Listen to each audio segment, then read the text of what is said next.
Hello Plant ID students, welcome to another week of class and another week of lab. In this video we are going to be reviewing some of the families that we learned in Module 7, which were the Caprifoliaceae family, or the honeysuckles, the Malvaceae, or mallows, the Laminaceae, or which are the mints, pretty big family right there, and last the Plantaginaceae family, which are the plantains. There are also a lot of big charismatic ornamental flowers in this family, which you're probably familiar with. We're going to go over some of these, but not all, and I'm not going to tell you which ones. Instead, I'm going to show you some press plants and some preserved flowers, and I'll see if you can tell me what they are. Let's head over and see what we got. Here we have individuals from the first family that we will be looking at. I'll give you hints and clues, and if you know the answer, maybe write it down and you can see if you got it right at the end. So there's a lot of variability here, but let's look at the similarities.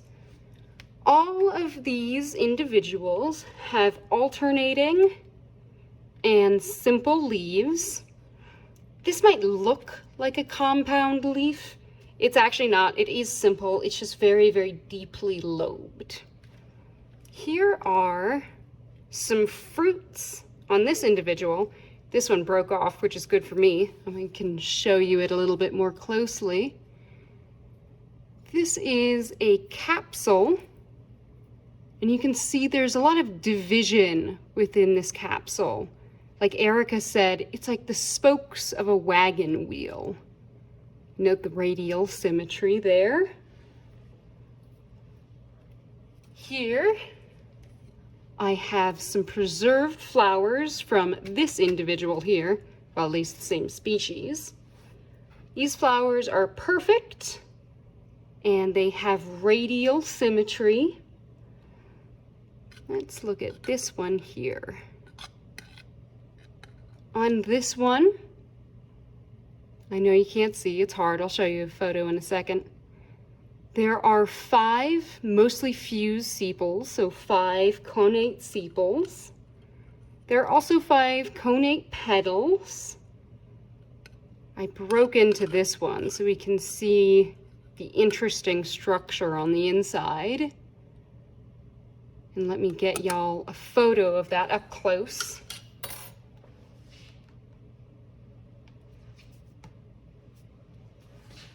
Here is what these flowers look like when they're fresh. Note this structure right there.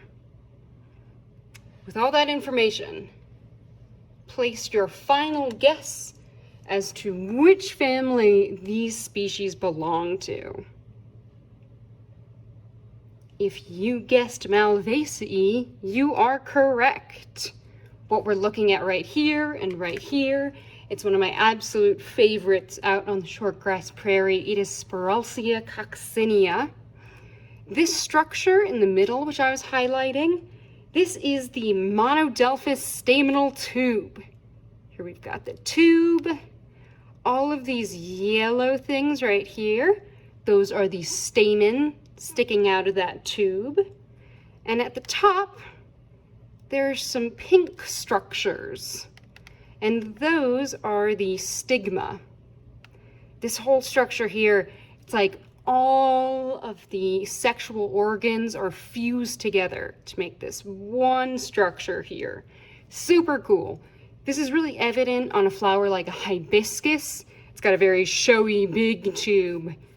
But this is a small flower, and it's got a pretty short little monodelphous staminal tube.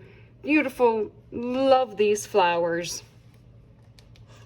Something else which is very common in the Malvaceae, you get stellite hairs.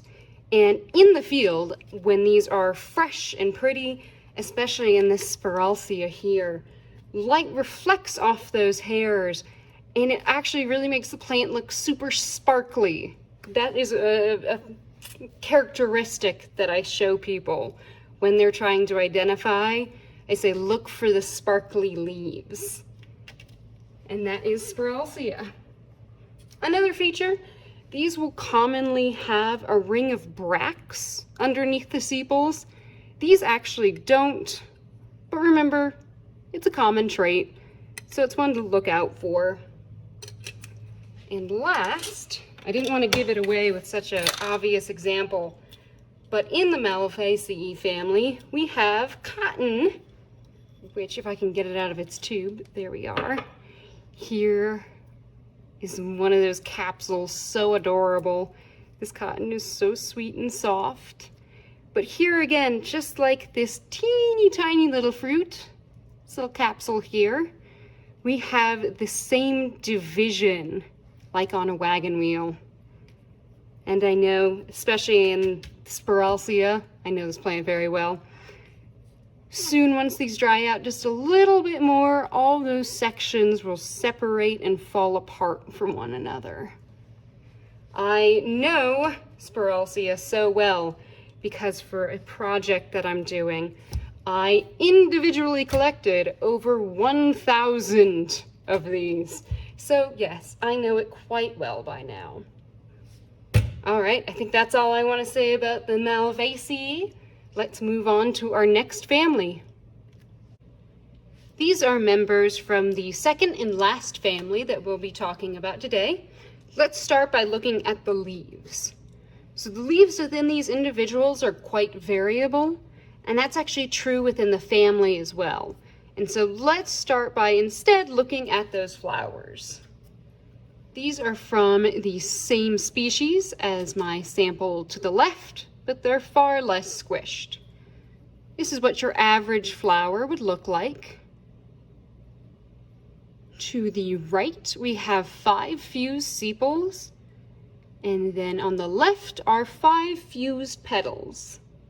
I'll show you a nice photo in a minute, but trust me when I say that this flower has zygomorphic symmetry and is also bilabiate, which is a term that means 2 lips. The way that the flower is structured, it kind of makes it look like a mouth. And then on the interior of the flower, we have some really cool structures here. There are 4 stamen, and 2 of them, if you'll notice, are just a little bit longer than these other 2, which is a didenymous flower. Very cool feature. There's also this weird structure in the center, which we'll talk about in just a moment. I want to show y'all a better image of those stamen. Again, 2 long, 2 short, aka didenymous. So with this information, can you tell me which family these are? I hope you said no. The answer to that is no. Sorry, trick question. Because from the traits I've given you so far, this flower, the species, could either belong to the Lamiaceae family or the Plantaginaceae family. So I'm going to give you a few more hints. First off, remember that same, the strange structure I was mentioning in the flower.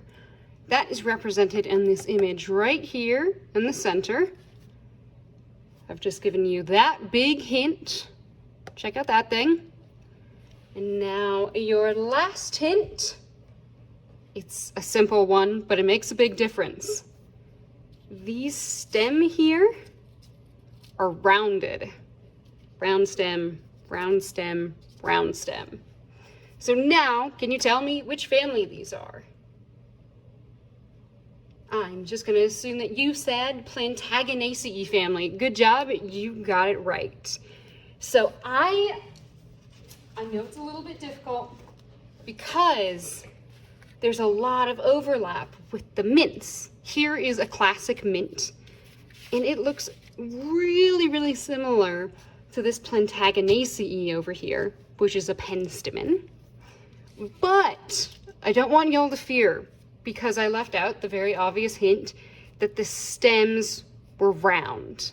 On this mint here, the stems are very, very noticeably square. On pretty much every specimen of mint that we have here, these stems are noticeably square. So I want to talk about this structure again. This is the stamenoid, which is that awesome structure. It's basically a sterile stamen. And Erica was telling us that this has evolved multiple times, but it's likely to essentially slow down pollinators in the case of this penstemon flower. Makes them work a little harder to get at that nectar, which means that they'll spend more time with the flower and hopefully do some more pollinating and more effectively spread out that pollen. Now, if you're really stumped when looking at plants that look like this, whether it's Laminaceae or a Plantaginaceae, you can also look at the carpels. Both of these plants are two-carplet, but the Laminaceae have strange lobes, and so it kind of makes them look like four carpels. And so if you were to cut open the ovary on one of these penstemon flowers, you would just see something that looked like two carpels. Can be a little tricky, but with enough investigation, enough traits, you can tell the difference. I think that is all I want to talk about today. If y'all have any questions, if I can clarify anything for you, if you're just wanting some help, let me know. My email is always open to y'all. Have a good one.